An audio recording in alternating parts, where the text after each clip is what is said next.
momento, vamos abrir a palavra de Deus em Mateus capítulo 1.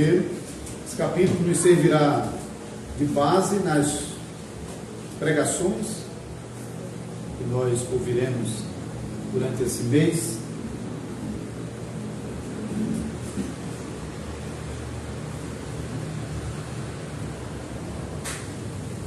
Mateus capítulo 1, genealogia, livro da genealogia de Jesus Cristo, filho de Davi, filho de Abraão. Abraão gerou a Isaac, Isaac a Jacó, Jacó a Judá e a seus irmãos.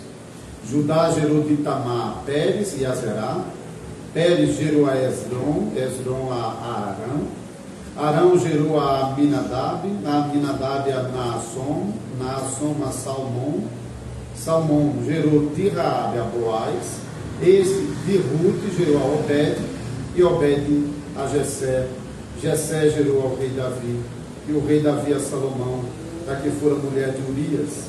Salomão gerou a Roboão, Roboão a Abias, Abias a Asa, Asa gerou a Josafá, Josafá a Jorão, Jorão a Uzias, Uzias gerou a Jotão, Jotão a Acais, Acais a Ezequias. Ezequias gerou a Manassés, Manassés a Amon, Amon a Josias, Josias gerou a Jeconias e a seus irmãos no tempo do exílio na Babilônia. Depois do exílio na Babilônia, Jeconias gerou a Salatiel, e Salatiel a Zorobabel, Zorobabel gerou a Abiúde, Abiúde a Eliaquim, Eliaquim a Azor, Azor gerou a Sadoc, Sadoc a Aquim, Aquim a Eliúde, Eliúde gerou a Eleazar, Eleazar a Matã, Matã a Jacó, Jacó gerou a José, marido de Maria, da qual nasceu Jesus, que se chama o Cristo.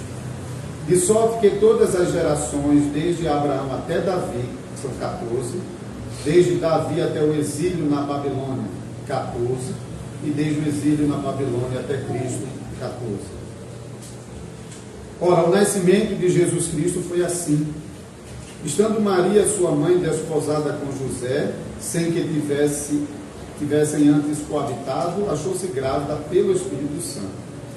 Mas José, seu esposo, sendo justo e não a querendo infamar, resolveu deixá-la secretamente.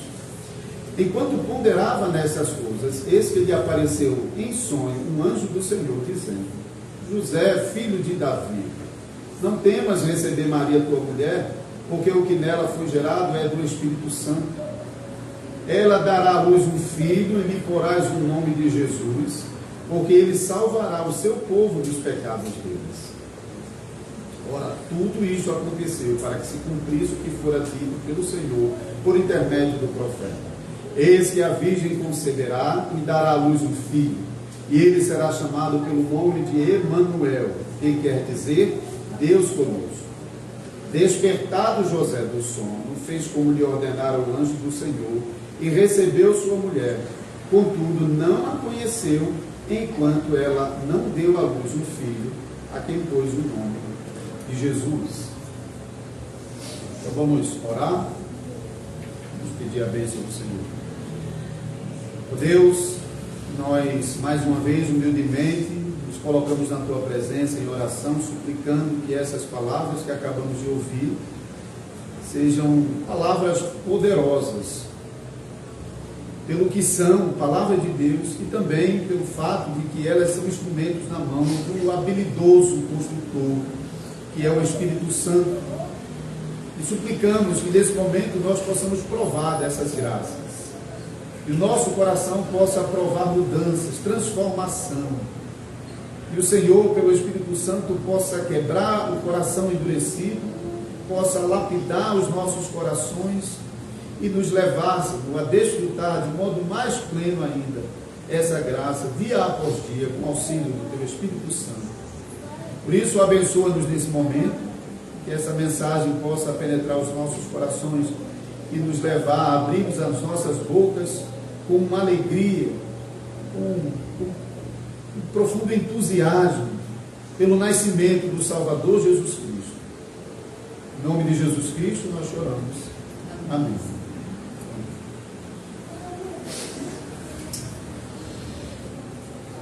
Amada congregação do Senhor Jesus Cristo, então vamos usar esse capítulo 1 de Mateus para meditarmos na mensagem do nascimento do Salvador. Essa é a mensagem básica que nós ouviremos nesse mês de dezembro, mas nós usaremos esse tema, então, o nascimento do Salvador. Nós usaremos em 4 pregações diferentes. A primeira pregação nós trataremos sobre o Salvador nasceu de modo maravilhoso, pela instrumentalidade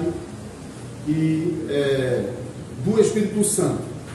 Na segunda pregação nós veremos que o Salvador nasceu por causa da fidelidade de Deus às suas promessas, cumprindo as Escrituras.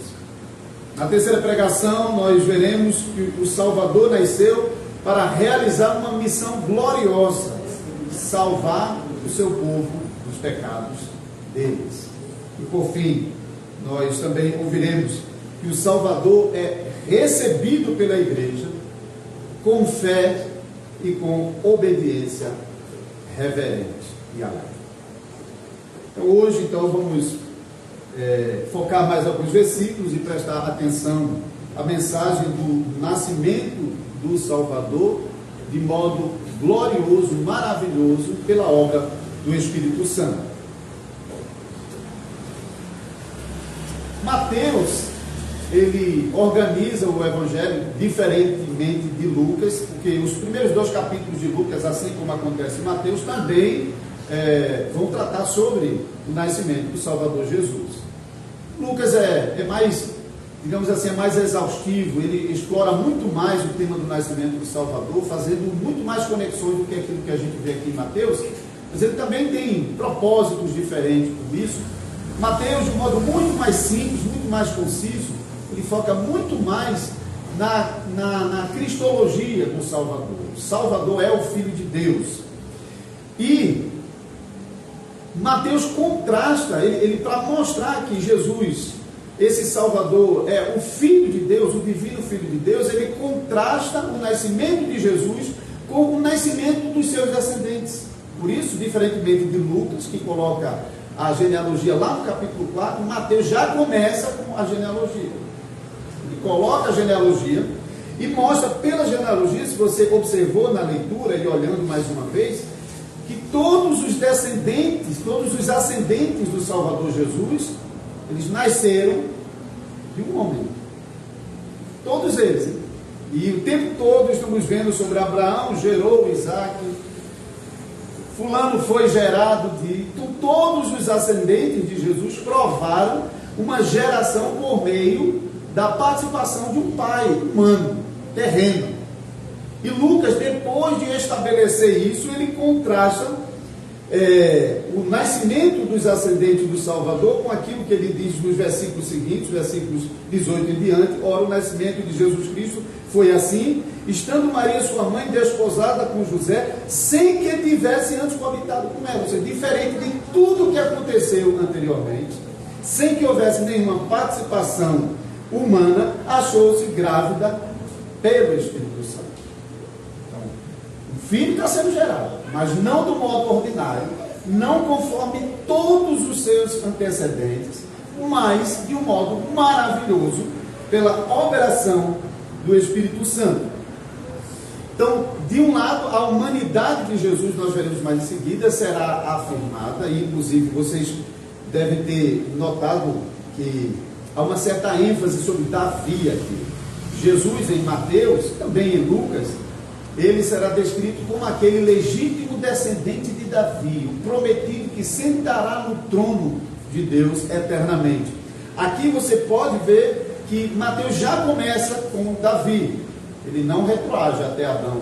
Lucas começa de trás para frente e retroage até Adão. O foco de Mateus e Davi realmente é bem forte, e isso permeia todo o Evangelho de Mateus, e curiosamente, não dá para afirmar, mas no final, aqui no versículo 17, nós lemos sobre 14 gerações e 14 gerações.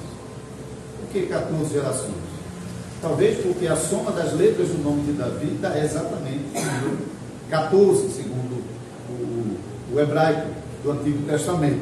Então, de várias maneiras, o autor sagrado parece estar descrevendo a origem humana do Salvador, também por meio de fazer essas conexões, de retroagir a sua ascendência até Davi, e até indicando o nome de Davi no centro dessa promessa do Salvador, por meio das 14 gerações que precederam o cativeiro e também após o cativeiro. Então, Jesus não foi gerado a partir de um pai terreno. Jesus foi gerado a partir do Espírito Santo, não com a participação de um pai humano. Então, não foi simplesmente uma humanidade que foi gerada no ventre de Jesus, mas uma humanidade que foi gerada para servir ao eterno Filho de Deus. Por que eu estou dizendo isso? Porque vou mencionar em seguida que um dos problemas que a igreja enfrentou no princípio do cristianismo foi defender que Jesus não era simplesmente humano, que Jesus era divino. O Espírito Santo não veio sobre Maria simplesmente para realizar o milagre da fecundação sem a intervenção humana, o que foi de fato um grande milagre, mas para preparar uma humanidade para o eterno Filho de Deus, que pelo Espírito Santo foi trazido para o ventre de Maria. Nós podemos ler isso em João capítulo 1, versículo 14. O Verbo se fez carne e habitou entre nós. Então não foi uma simples humanidade, mas o eterno Filho de Deus, do ventre de Maria, maravilhosamente recebe uma humanidade que foi também maravilhosamente preparada para ele. Então a igreja antiga teve que lutar, combater para rejeitar as heresias que negavam a divindade do Filho de Deus. Você pode ler sobre os ebionitas, que comparavam Jesus com os profetas do Antigo Testamento, e diziam que Jesus era simplesmente mais um profeta, que na sequência do Antigo Testamento foi gerado de um modo especial, mas ainda reduziu Jesus a um homem exclusivamente. Também você pode ler sobre os adocionistas. Pelo próprio nome você já pode perceber que eles ensinavam que Jesus ele apenas foi adotado como Filho de Deus no batismo, mas ele era um homem como qualquer outro, mas que no batismo ele meio que se tornou divino. Ele foi divinizado no batismo como a recompensa por sua fidelidade, tendo passado em todos os testes até aquele momento.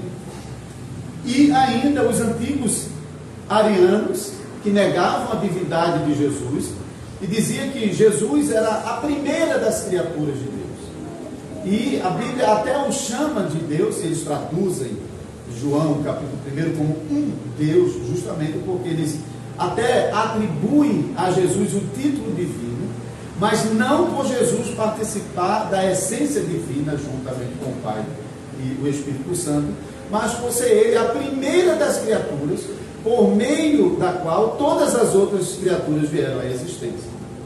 Então, assim os arianos rejeitaram a divindade do Salvador Jesus Cristo, o que é seguido atualmente pelos modernos arianos, os testemunhas de Jeová.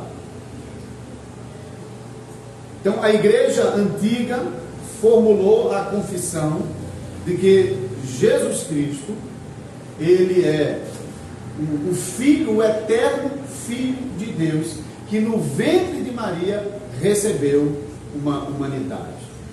Ele é Deus, homem, o Deus encarnado, como João ensinou. Mas Mateus não apenas contrasta o nascimento do Salvador Jesus Cristo com seus ascendentes para demonstrar que o nascimento de Jesus, diferentemente, não procedeu de um pai humano, mas uma obra do Espírito Santo, com uma humanidade que serviu à divindade. Mas Mateus também, e Lucas também vai fazer a mesma coisa, também vai nos indicar que essa natureza é uma natureza humana plena, uma natureza humana que procedeu de Maria. Em Lucas, no capítulo 1, versículo 31, o anjo, quando Maria pergunta, como será isso? Que eu vou gerar um filho, se eu não tive relações com homem algum. E o anjo, ao explicar que será a obra do Espírito Santo, o anjo afirma que ela conceberá.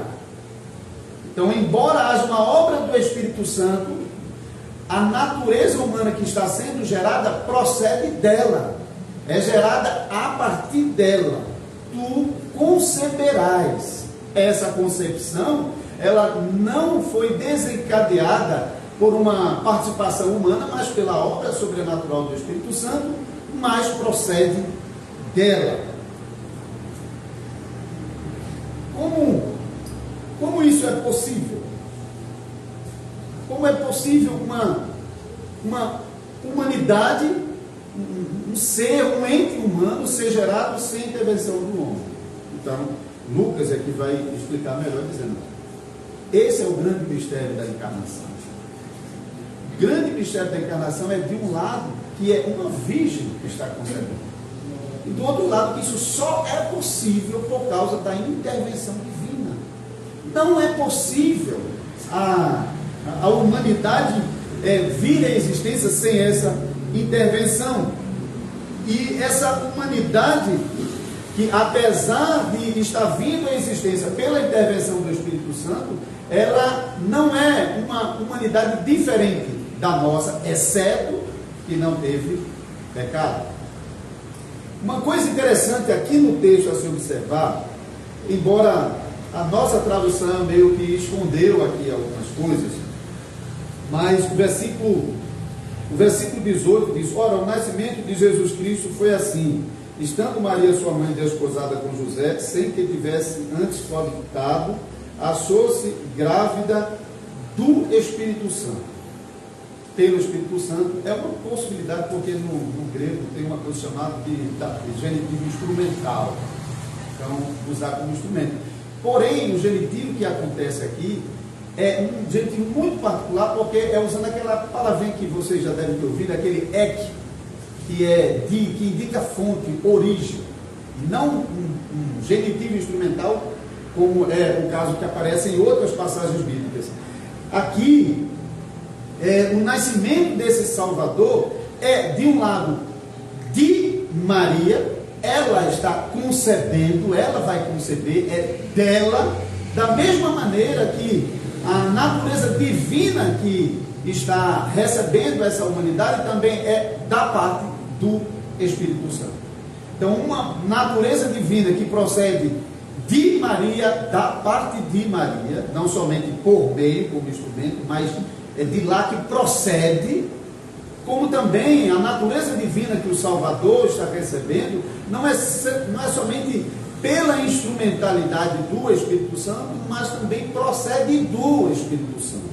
Essa natureza divina veio do céu para o ventre de Maria, assim também como a partir do próprio ventre de Maria, o Espírito Santo está tomando carne e alma humanas para formar uma verdadeira e plena humanidade para o Filho de Deus. Esse Filho de Deus, ele é, por um lado, divino, o eterno Filho de Deus, que veio ao mundo e que se encarnou no ventre de Maria, e do outro lado, esse Salvador é verdadeiro homem, pleno homem, completo. Mais uma vez, a igreja antiga também teve que lutar para defender a plena humanidade do Salvador. Porque se de um lado, alguns grupos estavam negando a sua divindade e o tratando meramente como homem, do outro lado, outros grupos estavam negando sua humanidade e apenas tratando ele como um ser divino. E mais uma vez ouvimos sobre apolinarianismo. Apolinário foi um bispo que sugeriu que na humanidade de Jesus uma alma humana estava ausente e o Logos eterno, o Verbo eterno, preenche na humanidade o lugar da alma humana. Então, Jesus teria uma natureza humana cuja alma foi substituída pelo Logos eterno. Mas isso torna a natureza humana de Jesus não uma natureza plena. Ele não seria humano de verdade, ele não seria humano igual a nós em tudo. Nesse caso, Jesus teria uma meia natureza humana completada com o divino. E não foi o caso. Então essa heresia foi rejeitada. Outra heresia que foi rejeitada por alguns grupos, não apenas por um, que de maneiras diferentes estavam ensinando que a natureza humana de Jesus já veio pronta. O material, a carne que gerou a natureza humana de Jesus já veio pronta do céu. O Espírito Santo trouxe essa natureza humana. Até na época da reforma, os reformadores estavam lutando e combatendo esse tipo de pensamento que ainda existia, especialmente por causa da influência da filosofia platonista, que colocava o mundo das ideias e o mundo das formas como uma coisa antagônica. Não é possível conciliar. Então Deus não pode ter contato com a matéria, porque a matéria é inerentemente má. Então essa combinação não pode existir. Então essa humanidade de Jesus não pode ser a mesma humanidade, a matéria, mas precisa ser uma coisa que ele já veio consigo. E assim, mais uma vez, os reformadores combatendo, especialmente entre os anabatistas da época da reforma, esse pensamento permeava por causa de Menon Simons, que dizia exatamente isso. A Confissão Belga, no artigo 18, se você depois olhar, a Confissão Belga, quando vai falar sobre o nascimento do Salvador, combate esse ensino, embora não apareça o nome de Menon Simons ali. Então, também foi rejeitado esse ensino de que o Espírito Santo já trouxe uma natureza humana para Jesus. Não. A igreja reafirmou: a natureza humana do Salvador procedeu de Maria, carne humana e uma alma humana de Maria. Ainda a igreja teve que rebater o outro grupo chamado docetista. Docetista é porque o verbo grego dokel, que significa aparência, parece, não uma realidade, mas uma aparência. Então esse grupo simplesmente dizia que, pelos mesmos motivos que os anteriores, que negavam a possibilidade de Deus se associar à matéria, só que os docetistas chegaram ao ponto de simplesmente negar a realidade. Jesus simplesmente não existia como uma humanidade real, tudo era aparência. De fato, nunca houve um nascimento virginal real. Maria nunca deu à luz um filho de verdade. Esse filho nunca experimentou os sofrimentos de verdade, nunca subiu a cruz de verdade, nunca morreu e ressuscitou de verdade. Tudo é aparência. Então, todas as explicações dos docetistas, muitos deles cristãos convertidos, mas que mantinham ainda muita filosofia docetista, tentavam explicar a obra da salvação muito mais em termos filosóficos do que com base no Evangelho, no evento histórico do nascimento do Filho de Deus. Então, a igreja lutou, combateu, para que nós hoje recebêssemos por meio do credo apostólico a confissão de que Jesus é, de um lado, o Filho de Deus, do outro lado, o nosso Senhor, aquele que se tornou homem, nasceu da Virgem Maria, que padeceu sob Pôncio Pilatos, que foi crucificado, que foi morto, sepultado, que desceu ao inferno, que ressuscitou o terceiro dia, que subiu ao céu e que permanece lá sentado à direita de Deus Pai Todo-Poderoso, de onde há de vir a julgar os vivos e os mortos. Tudo isso é real.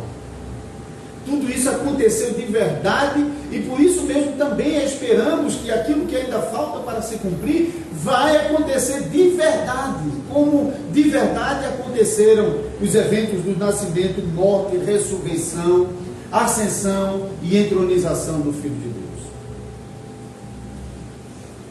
Então, para a igreja é cara essa doutrina de que o eterno Filho de Deus, que é eternamente Deus, juntamente com o Pai e o Espírito Santo, recebeu uma natureza humana plena, para ser o nosso legítimo representante, para carregar a nossa natureza humana de verdade, nossa carne,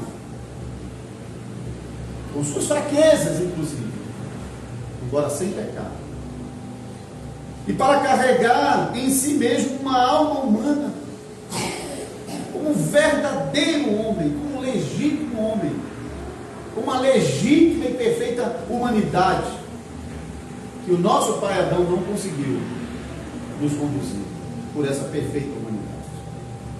Aquilo que o nosso primeiro pai não pôde fazer por nós, o segundo Adão fez. O primeiro Adão falhou, mas o segundo Adão, ele veio ao mundo na sua perfeita humanidade. E nessa perfeita humanidade, ele, como legítimo representante da raça humana, assumiu o nosso lugar e fez por nós aquilo que nós não podemos fazer. Esse legítimo representante, ele veio com uma humanidade perfeita, como representante perfeito, sem pecado. Esse ponto é o ponto que mexe com muitas pessoas. Como é possível?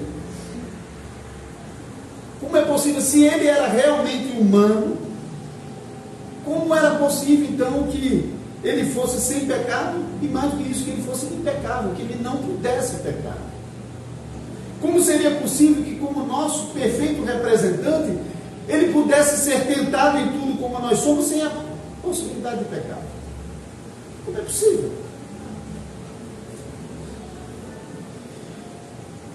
Nós precisamos deixar de lado as curiosidades que a Bíblia não nos dá resposta, mas nós podemos nos concentrar e meditar naquilo que a palavra de Deus nos fornece como verdade revelada. Em primeiro lugar, irmãos e irmãs, quando nós vamos tratar esse tema com temor ao Senhor, com reverência, nós devemos, em primeiro lugar, reconhecer que o nosso Salvador, ele de fato era impecável, ele não podia pecar mesmo. Nós veremos que ainda assim, ele foi tentado de verdade mesmo, igual a gente é. Mas ele era impecável, porque era impossível que a promessa de Deus falhasse. O nosso Deus nos deu por decreto eterno, ele elegeu a Jesus como nosso Salvador desde a eternidade, um Salvador perfeito, e um Salvador que deveria realizar a obra da salvação por meio da sua perfeição. Então, de acordo com os decretos de Deus, isso não podia acontecer. Era impossível que Jesus pecasse. Então, a impecabilidade do Salvador, ela foi sustentada pelo eterno decreto de Deus. Era impossível que Jesus pecasse. Nos foi prometido um Salvador impecável. E quer ver isso? Vai para todo o Antigo Testamento e vê todos os símbolos e tipos que apontavam para o Salvador, e veja como a Escritura exigia que esses símbolos fossem apresentados perfeitos. Os animais sem defeitos. Todas as coisas purificadas, lavadas, consagradas. Tudo que apontava para o Salvador Jesus Cristo tinha que ser perfeito, apontando para a perfeição do Salvador, que por meio dessa perfeição realizou a obra da salvação, substituindo pecadores imperfeitos, que não podiam obedecer a Deus e cumprir a lei de Deus. Se fosse possível, não era necessário o Salvador.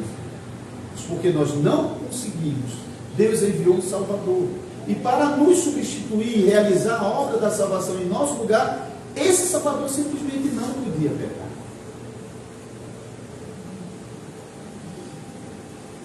Portanto, em primeiro lugar, a impecabilidade do Salvador é sustentada pelo decreto eterno de Deus. Mas, em segundo lugar, podemos avançar um pouco mais e nos perguntar, certo, é segundo o decreto de Deus. Mas como esse decreto foi colocado em prática para sustentar a impecabilidade do Salvador. É o que nós estamos lendo aqui em Mateus. Pelo Espírito Santo, e Lucas vai dizer, pelo poder do Espírito Santo. É o domínio do Espírito Santo. O Filho de Deus, desde o princípio da concepção, nós já vemos que ele foi gerado de um modo diferente. Tudo está sendo diferente. Não teve a participação do homem. O Espírito Santo veio. O Espírito Santo trouxe a divindade ao ventre de Maria. Essa divindade recebe uma humanidade de verdade, mas perfeitamente adaptada à obra que esse Salvador realizaria. De modo que o Espírito Santo, ele não apenas está garantindo que no ventre de Maria essa humanidade plena seja gerada sem a culpa e sem a corrupção do pecado, mas pelo mesmo Espírito Santo, pelo poder do mesmo Espírito, essa natureza humana será sustentada durante toda a eternidade pelo mesmo Espírito Santo. Poder do Espírito Santo. A natureza divina sustenta a natureza humana para que ela não caia em tentação. Nós dizemos isso no Catecismo, se você for revisar o domingo 6, sobre as duas naturezas do Salvador. São duas perguntas muito objetivas. Por que Jesus teve que ser plenamente humano? Por que ele teve que ser plenamente Deus? Lá você vai ter exatamente essa definição do Catecismo, que a natureza humana tinha de ser perfeita, porque alguém que não fosse perfeito não poderia pagar pelos pecados de outros. E tinha de ser divina, porque mesmo a natureza humana perfeita não seria capaz de suportar a ira eterna de Deus e voltar para dizer, paguei.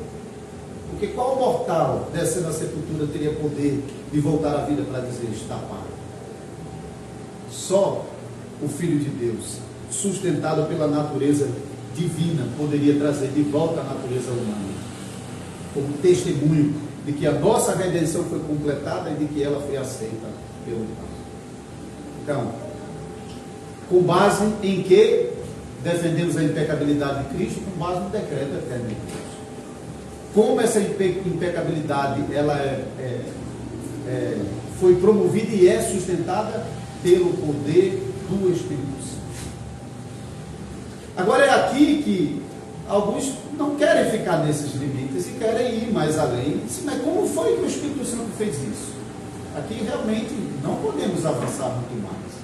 Porque a Escritura, nem aqui nem em Lucas, que narram sobre o nascimento do Salvador, nos diz como foi que o Espírito Santo fez.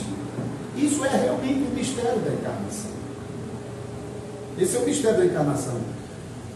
Na última pregação nós voltaremos para tratar mais sobre como nós devemos aceitar o mistério da encarnação. Qual é a nossa atitude diante dessa maravilha assombrosa que é o nascimento do Filho de Deus. Vamos deixar para falar mais sobre isso naquela última pregação. Então, como foi precisamente que o Espírito Santo fez? Não sabemos nem na criação do mundo. Nós só sabemos que Deus falou e as coisas vieram à existência, mas exatamente os detalhes de como tudo aconteceu não sabemos, e não sabemos porque não precisamos saber. E se precisássemos, Deus teria nos revelado. E se Ele não nos revelou, nós nos conformamos com aquilo que Ele nos deu. Talvez, quando nós chegarmos na glória, estivermos juntinhos do nosso Salvador, quem sabe Ele não nos diz mais sobre o mistério da sua encarnação, como também os mistérios da criação dele. Nós estaremos com Ele, Ele estará no nosso meio. Nós chegaremos bem pertinho dele. Quem sabe Ele nos diz mais. Pelo momento devemos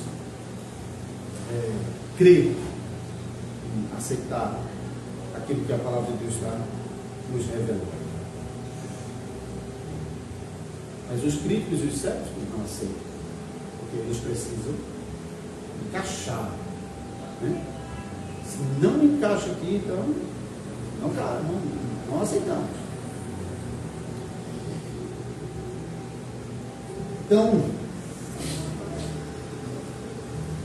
Os críticos, eu quero mencionar aqui só esses principais aqui, mas tem muito mais a se falar sobre a crítica, sobre o evento, a narrativa do nascimento do Salvador Jesus Cristo.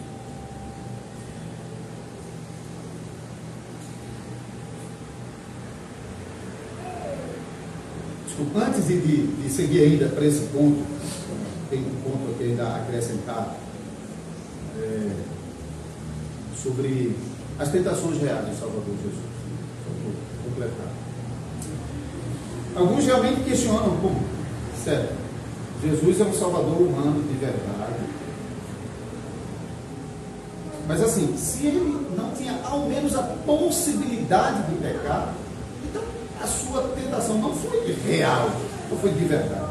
Esse pensamento nega uma distinção fundamental entre a fonte da nossa tentação e a fonte da tentação de Jesus. Nossas tentações, elas não são meramente externas. Por quê? Porque o pecado não está somente do lado de fora. O pecado está em nosso coração. Então, as tentações que nós sofremos, elas são adicionadas com o fato de que nós já em nosso coração, nós estamos sendo tentados. Já o nosso coração é inclinado a tudo que é contrário à vontade de Deus. Mas o Filho de Deus não tinha isso. Jesus não tinha pecado. Jesus, ele não foi concebido em pecado, ele não foi concebido debaixo do pecado, ele não foi concebido com pecado original, nem foi concebido com corrupção do pecado. Jesus foi livre dessas coisas. Mas isso não diminui a tentação. Alguém pode pensar, bom, mas aí é diferente, a tentação não é a mesma. Não, de jeito nenhum, isso não diminui em nada a tentação. Porque lembre-se que para ser realmente tentado, não precisa ter pecado no coração. Volte para o Éden. Os nossos primeiros pais, Adão e Eva, eles não tinham pecado no coração, eles foram tentados do lado de fora. Eu mencionei isso aqui, quando tratei sobre os 10 mandamentos, acho que foi no ano passado, os 10 mandamentos em combinação com a quebra da lei lá no Éden, como os nossos pais quebraram os 10 mandamentos. E naquele momento eu expliquei, eles foram atraídos para fora do seu coração. Eles foram atraídos aqui porque não tinha corrupção em seu coração que pudesse influenciar e meio que impor sobre eles essa vontade, como acontece conosco. Nós simplesmente não temos como lidar com as tentações de um modo correto, pleno, perfeito, porque já no nosso coração a fonte está contaminada. Adão não provou isso, e o segundo Adão também não. Mas foi menos real a tentação para os nossos pais Adão e Eva, porque eles não tinham pecado no coração? Não foi. Tanto não foi que eles caíram. A tentação foi real para Adão e Eva. Eles foram seriamente e profundamente tentados a abandonar a perfeição, a santidade do seu coração para ir atrás de algo que ele não precisava. Algo que era contrário à vontade de Deus e que até aquele momento não havia afetado ainda a sua constituição.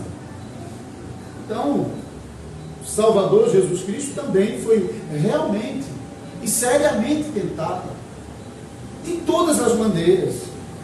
Como o escritor aos Hebreus mesmo diz, não temos um sumo sacerdote que não possa nos compreender como se não tivesse uma humanidade como a nossa, como se não tivesse sido tentado em todas as coisas como nós somos, exceto ele era sem pecado.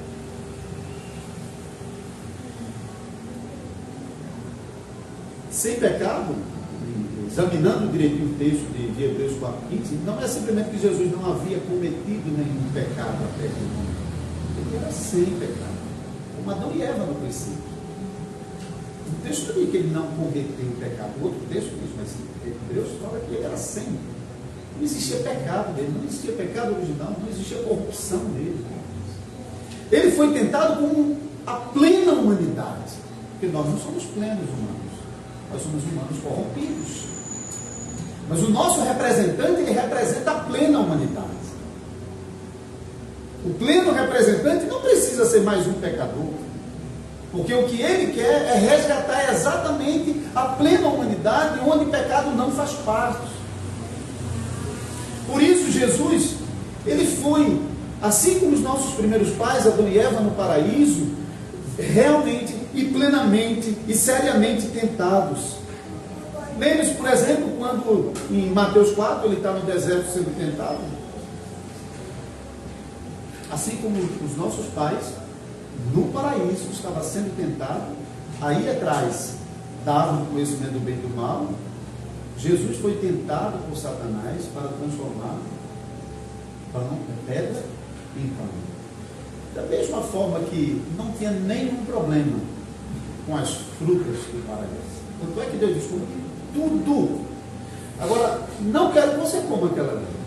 Não é porque a árvore era ruim, tinha qualquer coisa. Tanto é que o homem, a mulher, quando a vê, diz que ela era atraente de aparência e gostosa de saborear. E não tinha nela essencialmente nada que lhe fizesse mal, exceto um mandamento para não comê-lo.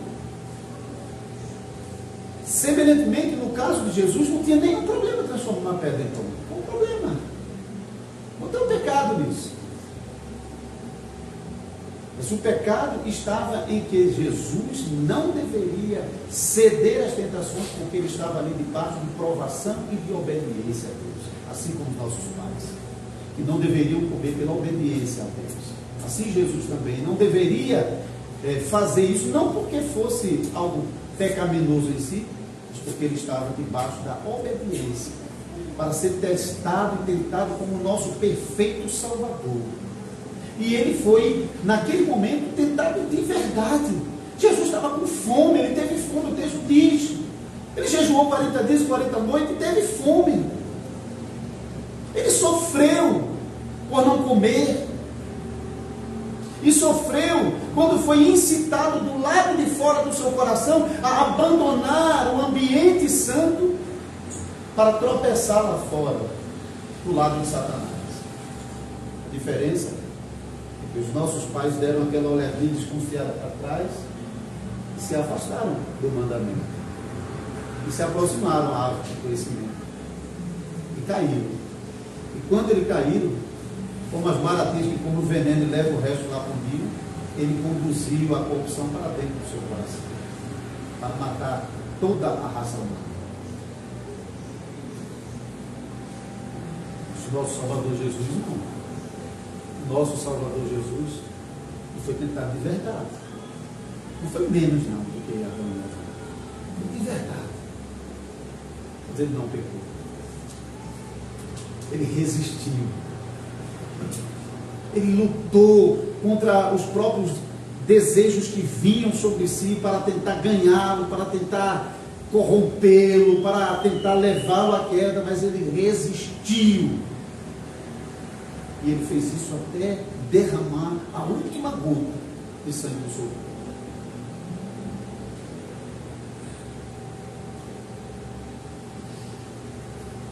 Nós cremos nisso. Nós confessamos isso. Mas o mundo incrédulo não.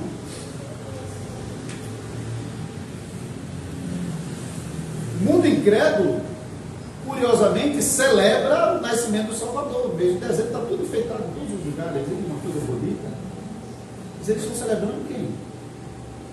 Aquele que se levantará como juiz para julgá-los e para condená-los. O mundo não está consciente das implicações do nascimento do Salvador. O mundo não entende. A maioria das pessoas estão fazendo isso por causa da ignorância. Embora alguns sim, por causa de serem perversos mesmos. Eles não querem aceitar. Muitos críticos, especialmente os literários, eles estão simplesmente pegando essa passagem aqui e dizendo, não, essa passagem aqui é simplesmente um relato mítico, como tantos outros relatos míticos nas culturas antigas, que cada um tem sua versão aqui de um Deus que gera um filho humano por meio de relações com humanos. De fato, você vai na literatura concorrente às Escrituras e tem lá as suas versões de deuses que geraram filhos por meio de humanos, mas a gente até no meio cristão tem os representantes que dizem que os anjos, né, vieram e geraram filhos humanos por meio de relações com humanos. Essa aberração não está só do lado de fora, também no meio cristão. Os falsos cristãos que estão no meio da igreja. Mas tem uma coisa que nenhum, se você pode pesquisar e pegar todos esses mitos, tem uma coisa que não está em nenhum desses mitos. Porque praticamente todos eles, quando falam sobre a geração do filho de um Deus por meio de humanos, falam sobre relações promíscuas entre esses deuses e os humanos. Nenhum desses mitos fala sobre uma geração por meio de uma virgem, que nunca teve contato com nenhum, nem com os deuses, mas que maravilhosamente concebeu por uma obra sobrenatural, não por meio de uma relação promíscua, mas por meio da habitação no ventre. É assim que o texto sagrado diz. Nenhum mito diz isso. Nenhum concorrente da Escritura está revelando esse mistério que Deus guardou, reservou. Como Paulo mesmo diz, o mistério que estava oculto pelos séculos foi agora revelado.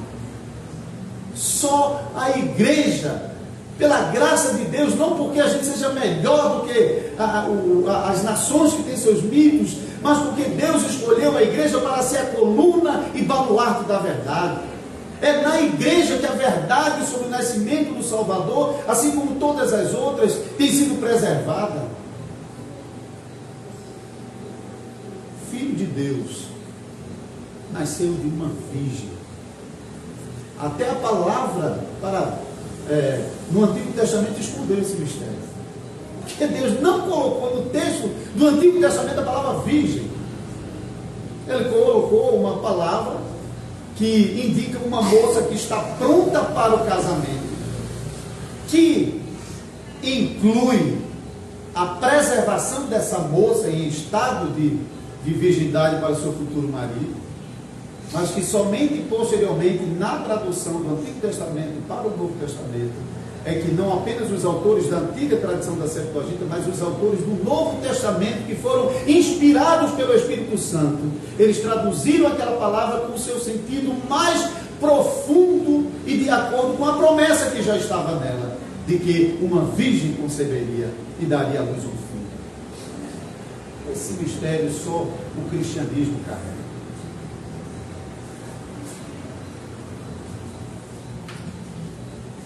Então, todas as críticas literárias são fajutas, que não consideram o que é a Bíblia, não consideram o seu aspecto inspiracional, não considera a sua fonte, a sua origem, não considera a obra de Deus em preservar a verdade por meio da Escritura. Então, podemos rejeitá-los sem medo, e há fortes razões, meios de demonstrar que o argumento deles só se sustenta por causa de sua incredulidade. Nem uma análise razoável, cientificamente falando. Porque eles consideram documentos antigos como fidedignos, como escritos de Platão, que ninguém nem sabe se esses escritos são originais, mas negam testemunhos escritos que são muito anteriores a Platão. Então, o argumento não está funcionando. Se eu aceito os escritos sobre Platão, por que eu não posso aceitar o escrito bíblico, que é anterior a Platão? Os dois são testemunhos históricos. Porque esse fala a verdade e esse não fala. Ainda também devemos mencionar os céticos que negam o relato bíblico porque simplesmente eles não conseguem crer em milagres. Os milagres é uma coisa que não existe, não pode acontecer. Eles precisam encaixar realmente na sua cabeça os acontecimentos e de fato a narrativa aqui é um milagre. Não é possível explicar de outra maneira o que está acontecendo aqui. E eles simplesmente negam os milagres registrados na Bíblia, portanto eles negam também o registro do nascimento virginal do Salvador. E por fim, as pessoas simples, que não chegam a negar categoricamente o nascimento maravilhoso, virginal, misterioso do Salvador Jesus Cristo. Mas as pessoas que estão lá celebrando o nascimento do Salvador, eles estão misturando as verdades sobre o nascimento do Salvador com todo tipo de mentira que Satanás tem introduzido nas comemorações natalinas para desvirtuar a compreensão real sobre o Salvador. Que infelizmente nós temos que lamentar que o mundo não é instruído sobre o nascimento do Salvador com a verdade do Evangelho que nós como igreja deveríamos publicar. Por onde eles estão aprendendo? Pelas árvores de Natal, que não tem nada a ver com o relato do nascimento de Jesus, com as luzinhas piscando, com as guirlandas, com não sei o quê, com todo tipo de enfeites. O que esses enfeites, na verdade, fazem com as pessoas? Com o peru na mesa,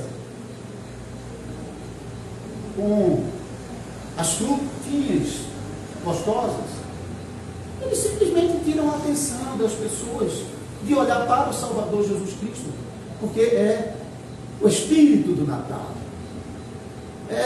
São essas coisas bonitas. Natal para eles é isso. Nascer Jesus para eles é aquilo ali. Eles não entendem o que é o nascimento do Salvador. Eles têm a sua mente ofuscada pelo príncipe desse mundo para não enxergar a verdade sobre o Salvador e se iludirem e se contentarem com as mentiras que Satanás tem apresentado, porque afinal de contas elas são muito bonitinhas. Mas a igreja cristã não. Por isso que nós, como reformados, historicamente, não celebramos Natal.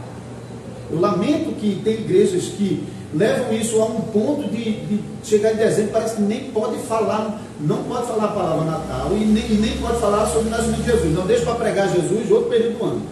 Não pregue em dezembro para não dizer que está comemorando o Natal. Nós não temos medo. Nós somos igreja de Cristo, coluna e baluarte da verdade, e eu julgo que seja um momento oportuno para falarmos sobre isso, para proclamar a esse mundo as verdades sobre o Salvador, e sobre o seu nascimento e as implicações disso.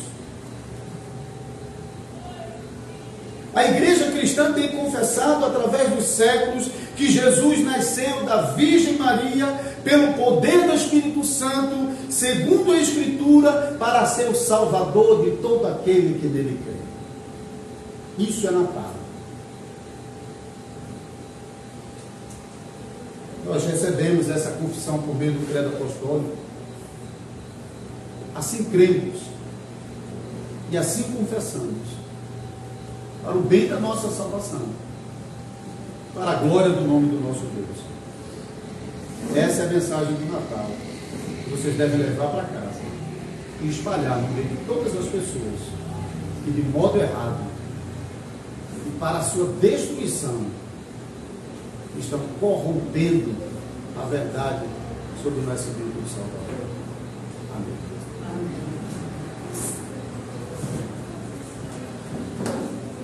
Oremos. Maravilhoso Deus, Salvador bendito, nossa alma, Senhor, se junta à alma de nossa amada irmã Maria, aquela que foi graciosamente escolhida por Deus para ser a mãe do Salvador, a mãe do Cristo de Deus,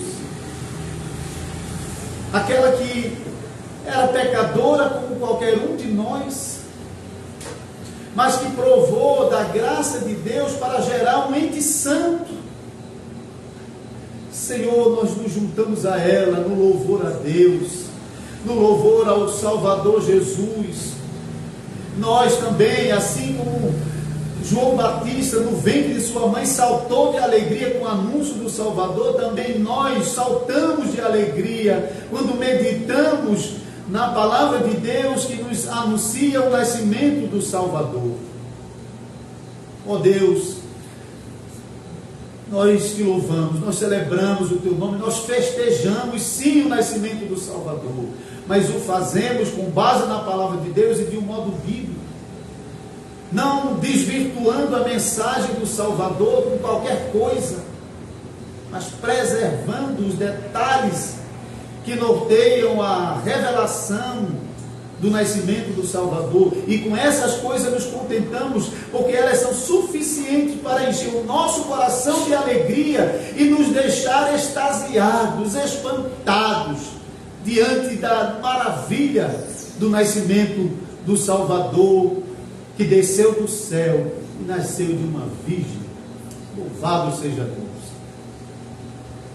Seja louvado, Senhor, desde os céus até a terra. Os anjos dos céus te adorem. Assim como o Senhor desceu o céu à terra por meio dos anjos que cercaram os pastores para celebrar Deus nas maiores alturas. Louvado seja o teu nome. Ó Deus, abençoa o teu povo com o anúncio do nascimento do Salvador. Amém.